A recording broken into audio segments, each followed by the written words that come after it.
Hi everyone, today I'm going to be looking at scenario 1. Akmal is in year 10. He finds written work very difficult. His family came to Australia as refugees from Afghanistan when he was a toddler. They survived a horrific sea voyage to reach Australia and stayed in a detention centre for 3 years. He has difficulty with English and regards himself as stupid. He's growing increasingly frustrated with school, which manifests itself in temper tantrums. He is a large boy and students and teachers are becoming increasingly afraid of him, and Akmal is ashamed of these outbursts but doesn't seem to be able to control himself. Therefore, classroom management models need to be adopted. One classroom management model that could be effective is Assertive Discipline by Lee and Marlene and Cantor. Assertive discipline theory is an obedience-based approach which focuses on the teacher having a high level of control of the classroom. In this theory, teachers are required to establish rules and directions that clearly identify acceptable and unacceptable behaviour. This approach works effectively because the student sees the teacher is firmly requesting a standard of behaviour and that he or she is going to take the necessary steps to ensure that students respect their rules. If the directions are followed, then students receive positive reinforcement for their actions. If the directions are not followed and negative behaviour emerges, then students receive negative consequences. This approach is beneficial because students are treated as allies, as they are aware of the positive and negative outcomes that will be placed on them, depending on their behaviour and ability to comply with the rules. Assertive discipline requires teachers to set clear behavioural rules and outline consequences for students.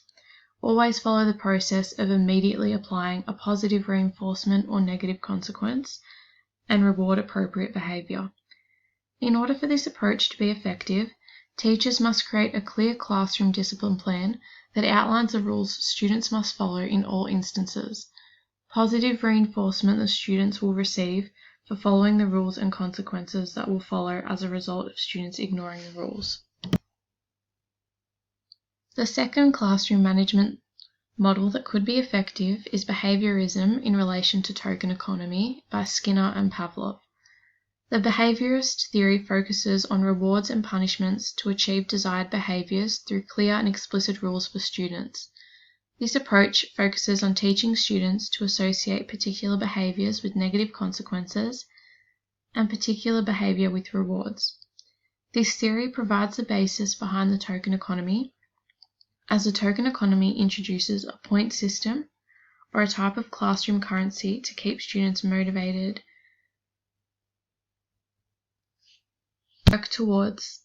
work towards achieving rewards. Students who display the desired behaviour and follow the rules are awarded a point or a token, such as stickers or stars, whereas students who misbehave can lose points or give back tokens. In order for this method to be effective, the teacher needs to identify the behaviours that should be focused on with the class. For example, talking calmly in group discussions.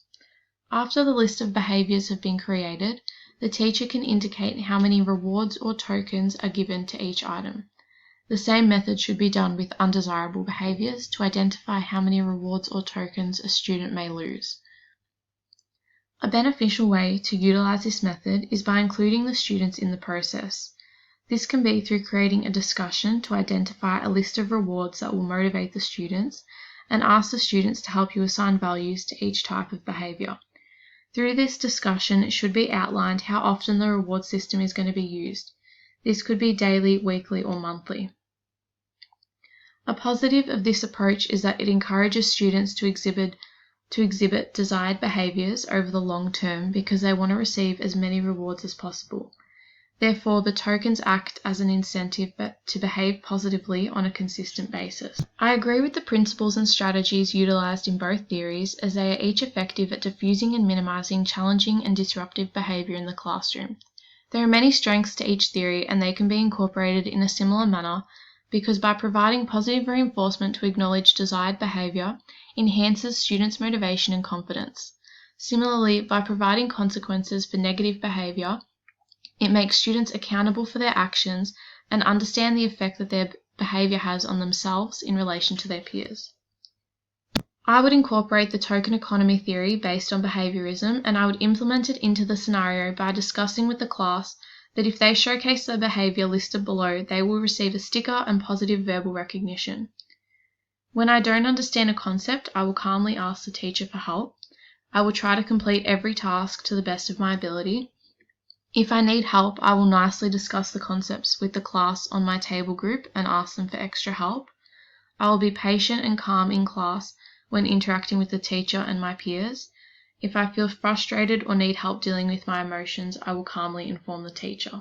The discussion will also include informing the students that if they showcase any of the negative behaviour identified below, this will result in stickers being deducted. Being loud, disrespectful and talking over the teacher or students during class, not attempting to complete any activities, aggressive behaviour and language towards the teacher or my peers, getting angry, screaming and having an outburst in the classroom, letting my emotions take over and acting irrationally towards my peers or my teacher.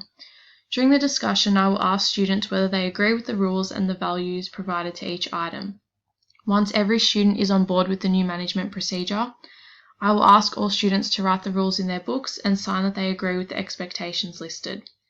This will resolve the occurrence of Akmal's behavioural outbursts and his low confidence, because he now understands the appropriate behaviour and actions that are expected of all students. This allows him to utilise the correct behaviour to gain support and assistance from the teacher or students in a positive way, as this will enhance his understanding of English and further his learning in all his other subjects. This also encourages socialisation and peer-to-peer learning, which will develop Akmal's confidence, help him build positive relationships with his peers and enhance his knowledge and understanding of English.